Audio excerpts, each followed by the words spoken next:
देख रहे हैं आप और मैं हूं आपके साथ दीपिका सिंह। श्रद्धा, जिसके 35 टुकड़े कर दिए जाते हैं, वो भी एक विश्वास कर अपने पार्टनर के साथ लिविंग रिलेशनशिप में रहती है, मगर उसके साथ क्या होता है, उसको मौत के घाट उतार दिया जाता है और इतनी बुरी तरीके से उसकी मौत की जाती है कि आज सभी देशवासियों को बहुत अच्छे से पता है इसके बारे में। और ऐसा ही केस एक और सामने आता है अंजलि का, जो 20 साल की थी, अपने न्यू ईयर एंजॉय कर अपने घर आ रही थी, मगर उसी ही वक्त उसके साथ एक ऐसी घटना होती है जो दिल दहला देती है। आज हमारे साथ स्टूडियो में मौजूद है बीजेपी की जिला मीडिया प्रभारी शिल्पी सैनी। बहुत बहुत स्वागत है आपका न्यूज़ 19 के स्टूडियो में। तो आज हम इनसे जानेंगे कि आखिर अंजलि केस पर इनकी क्या राय है और क्या कुछ इस घटनाक्रम में हुआ है और ऐसी चीजें क्यों आखिर हमारे देश से सामने आती है। तो बताया जा रहा है कि अंजलि के केस में 12 किलोमीटर तक अंजलि को घसीटा गया। 5 आरोपी थे पूरे। तो क्या आरोपियों को पता नहीं चला कि उनकी गाड़ी के नीचे आखिर कोई लड़की भी है? इन पे क्या कहना चाहेंगे आप? नमस्कार, मैं शिल्पी सैनी। जैसा कि मैं आपको बताना चाहती हूँ कि सारी घटना ले देकर लड़कियों पर ही क्यों आ रही है। मतलब चाहे राजस्थान हो, दिल्ली हो, इतने केसेस, इतने आपराधिक मामले, इतने बलात्कार, इतने एक्सीडेंट, आज महिला इतनी असुरक्षित क्यों है? और ज़्यादा तो राजस्थान और दिल्ली में इतनी घटनाएं घटित हो रही है महिलाओं को लेके कि और प्रशासन बिल्कुल भी सख्त नहीं है। और जो हमारी जो बालिकाएं, जो बच्चियां हैं, वो 20 साल की बच्ची अंजलि, उसका क्या कसूर था आप बताइए। वो केवल अकेली थी अपने घर में, पूरे घर का भरण पोषण करने के लिए। उसकी क्या गलती थी उस दिन जो उसके साथ ऐसी घटनाएं हुई? और मैं तो अंजलि का केस हो, श्रद्धा का केस हो, हर बार आप देखा जाता है कि बलि का बकरा लड़कियां ही बन रही है, महिलाएं बन रही है। आज हम बोल रहे हैं दहेज प्रथा बंद है, ये बंद है, सती प्रथा बंद है, और बहुत सारी जो हमारे घूंघट प्रथा बंद है, पर्दा प्रथा बंद है, ये सब हम बंद करने को तैयार बैठे हुए हैं। आज हम लड़ रहे हैं, लेकिन आप देख रहे हो कि इनसे कोई फर्क पड़ा है हमारी जनरेशन पे? आज भी एक औरत को अपने समाज में स्थापित होने के लिए, उसको नाम कमाने के लिए, उसको अपने घर से स्टार्ट होना पड़ता है लड़ने के लिए। आज भी बालिकाएं असुरक्षित है और इसके लिए सबसे पहले हमारा प्रशासन जिम्मेदार है, जो कि आरोपियों को, अपराधियों को इतना खुला छोड़ रखा है। उनको बहुत ज्यादा उसको मतलब ले नहीं पा रहा है। उसको जो अपराध है, वो जो अपराध कर रहा है, उसको या तो प्रशासन बिल्कुल सख्त हो और उस जो अपराध करने वाले को इस तरीके की सजा मिले कि वो आगे अपराध करने की चेष्टा ही नहीं कर पाए। तो मेरा मानना है कि ये जो लड़कियों के साथ, बालिकाओं के साथ जो भी घटनाएं घटित हो रही है, इसके लिए पूरा का पूरा हमारा प्रशासन, हमारी सरकार जिम्मेदार है। जी, बताया जा रहा है कि जिस एरिया में ये घटना हुई वहां पर 4 पीसीआर थी, मगर पुलिस वालों का ये कहना है कि आरोपी बाबा रास्ता बदल रहा था तो वो उन्हें पकड़ नहीं पाए। तो क्या ये पुलिस वालों को कहना बिल्कुल सही है कि आरोपी का रास्ता बदलना उनको मतलब हुआ नहीं कि वो उसे पकड़ नहीं पाई? तो ये बात सही है पुलिस वालों? अब मैं आपको इसमें बताना चाहूंगी, सबसे पहले मैंने आपको बताया कि प्रशासन गलत है, और दूसरा मैं ये आपको बताना चाहूंगी कि जो हमारे माता पिता है, उनको अपने बच्चों में इस तरीके के विचार संस्कार डालने हैं कि वो लड़कियों को भोग की वस्तु ना समझे, वो महिलाओं को भोग की वस्तु ना समझे। और जो वहाँ पे 9 पीसीआर थे, और जबकि उस एरिया में 4 पीसीआर मौजूद थी, उसके बाद भी उस अंजलि जो 20 साल की है, उसके साथ ऐसी घटना घटित होना, और मतलब 12 किलोमीटर तक उसको घसीटना, आप बताइए कि इसमें बेचारी अंजलि की क्या गलती?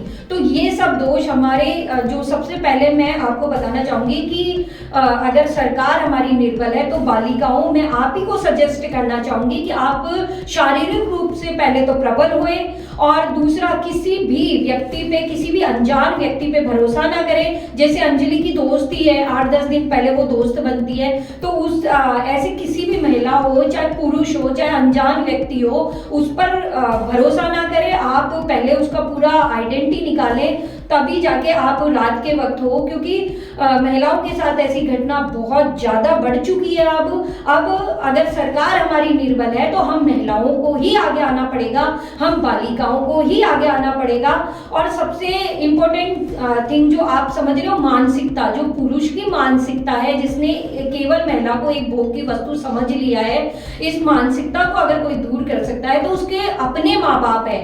अगर उसके अपने माता पिता उसको, बच्चे को शुरू से ही ऐसे संस्कार दिए जाए कि वो महिलाओं को केवल भोग की वस्तु ना समझकर उसका रेस्पेक्ट करे, सम्मान करे। यत्र नार्यस्तु पूजन्ते तत्र रमन्ते देवता, ये तो भारतवर्ष की कहावत, ये तो भारतवर्ष में हमेशा से प्रचलित रही है। फिर ऐसा क्यों घटित हो रहा है, आप बताइए मुझे। तो माता पिता भी अपने बच्चों, मैं ये नहीं कहना चाह रही कि जो बालिका है उनकी गलती होती है, जो या पुरुष है उन्हीं की गलती होती है, लेकिन दोनों को सतर्क रहना है।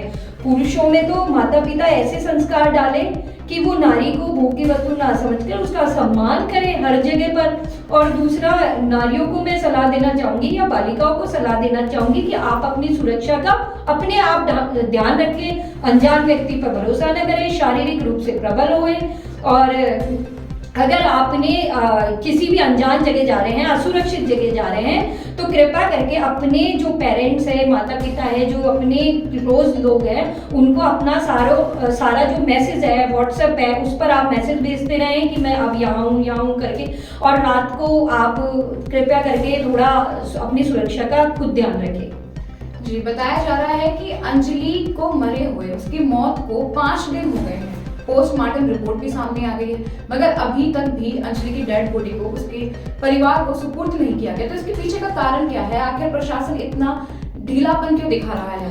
मैं यही आपको बताना चाहती हूँ बार बार कि जो हमारा प्रशासन है, हमारी जो सरकार है, अगर वो अपराधियों के लिए सतर्क हो जाए, उस अपराधी को ऐसी सजा मिले कि दूसरा कोई भी पुरुष या कोई भी लड़का हो, वो इस तरीके की घिनौनी हरकत करने से पहले 10 बार सोचे, 1000 बार सोचे। क्योंकि नारियों, तुम किसी एंगल से कम नहीं हो। तुम अपने जो तुम्हें अभी तक दबाया जा रहा है, जो पुरुष समाज तुम्हें दबाता है, उससे तुम्हें निकलना पड़ेगा। तुम्हें अपने अधिकारों की खुद रक्षा करनी पड़ेगी, तुम्हें अपने शरीर की खुद रक्षा करनी पड़ेगी। मैं आपको यही बताना चाहती हूँ कि हमारी रक्षा अगर प्रशासन और सरकार नहीं कर पा रही है तो हमको खुद को प्रबल होना पड़ेगा। और अभी तो मैं ये और देखती हूँ कि उस लड़की ने छोटे कपड़े पहन रखे थे, या उस लड़की ने ऐसी ड्रेस पहन रखी थी, या मूवी पे ऐसा चल रहा था, या बॉलीवुड में ऐसा चल रहा था, इसलिए ऐसी घटनाएं होती है। तो आप क्या समझते हो, साड़ी पहनने वाली औरतों की नहीं होती, या बुर्का पहनने वाली औरतों की नहीं होती, या पूरे कपड़े पहनने वाली औरतों के बलात्कार नहीं होते? मैं आपको ये बताना चाहती हूँ कि एक छोटी सी बच्ची जब पैदा होती है और जब वो 3-4 साल की होती है तो भी बलात्कार की घटनाएं होती है, तो क्या उसको अभी से साड़ी पहना दोगे भाई? तो आप कपड़ों को क्यों इस एंगल से देखते हो? हाँ, मैं ये मानती हूँ कि आजकल आधुनिकता कुछ ज्यादा ही हो गई है, उसके लिए भी हम थोड़ा कदम उठाएंगे। लेकिन अगर कपड़ों को ही आप प्रमुख कारण, अगर बलात्कार हो या एक्सीडेंट हो या बालिकाओं के लिए अपराध की घटना हो, उसको आप प्रमुख कारण कपड़ों को करते हो, तो मेरे ख्याल से प्रमुख कारण में कपड़े नहीं है। जी, पोस्टमार्टम रिपोर्ट में अंजलि की ये आया कि अंजलि ने 1% भी अल्कोहल नहीं लिया हुआ था, और उसी की फ्रेंड जो उस रात उसके साथ थी, निधि, उसका कहना है कि अंजलि ने अल्कोहल लिया हुआ था और उसने ड्रिंक कर रखी थी और कई बार बीच में उनका एक्सीडेंट होने से बचा। तो निधि क्या सच बोल रही है, या आरोपियों से भी क्या निधि का कुछ कांटेक्ट है? मैं ये बताना चाहती हूँ कि जिस भी आप व्यक्ति के साथ हो, चाहे वो महिला हो, पुरुष हो, उस पर प्लीज़ आप, अगर आपको कम विश्वास है या आपको ऐसा कुछ लग रहा है, तो आप उसके साथ रात को तो प्लीज़ ना जाएं। और निधि का ये कहना तो आपको पता ही है कि उसने शराब पी रखी थी। अगर आप महिला हो के महिला का साथ नहीं दे पा रहे हो और डर के मारे हो, या चाहे किसी शक के मारे हो, या आप उसमें मिले हुए हो, ये मुझे नहीं पता, लेकिन आप अगर महिला हो के महिला का साथ नहीं दे पा रहे हो तो कल को आपका साथ कौन देगा? आप बताइए। अगर महिला का साथ नहीं दे रही तो पुरुषों से आप क्या कामना करते हो? जी, अभी ऐसे केस दिल्ली से ही ज्यादा सामने आ रहे हैं। अभी थोड़े दिन पहले ही एक केस सामने आया था जहां एक स्कूल जाते हुए बच्चे पर एसिड फेंक दिया गया। उसके बाद अभी थोड़े दिन पहले एक मैटर सामने आया कि एक प्रेमी ने अपनी प्रेमिका के 6 बार चाकू से वार कर दिया। और श्रद्धा का मामला भी दिल्ली से ही सामने आया आए थे। तो आखिर इतने घटनाक्रम दिल्ली से ही क्यों सामने आ रहे हैं? क्या दिल्ली का जो प्रशासन है वो बहुत ज्यादा अभी इस वक्त मतलब कोई इस पे सतर्कता नहीं है और कोई सख्त नहीं है प्रशासन? आखिर दिल्ली से इतनी क्यों घटनाक्रम सामने निकल कर आ रहे हैं? देखिए, राजस्थान हो या दिल्ली, दोनों ने रिकॉर्ड तोड़ महिला आपराधिक मामले तैयार कर रखे हैं। और मैं आपको बताना चाह रही हूँ, अगर ये रुका नहीं तो महिलाएं, मुझे लगता है कि सब कुछ बंद हो जाएगा, हम उसी युग में वापस आ जाएंगे।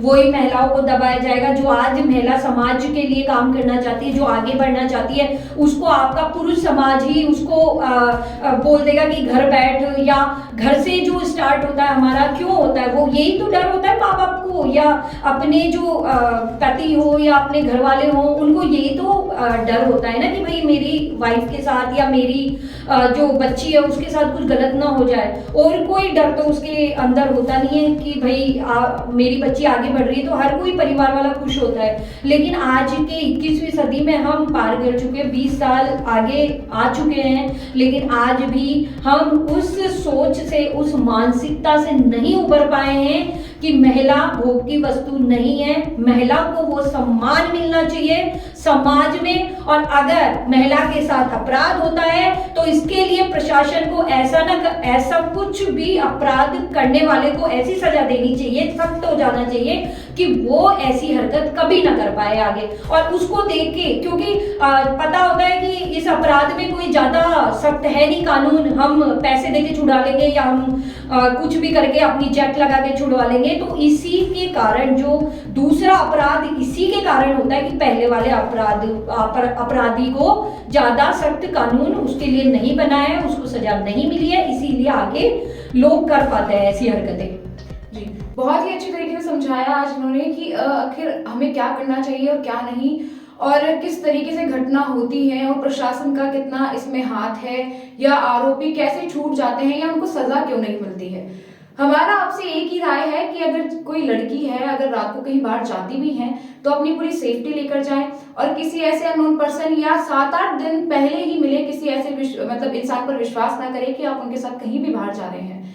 तो फिलहाल के लिए इतना ही। न्यूज़ 19 में देखते रहिए ऐसी ही स्पेशल रिपोर्ट। नमस्कार। नमस्कार।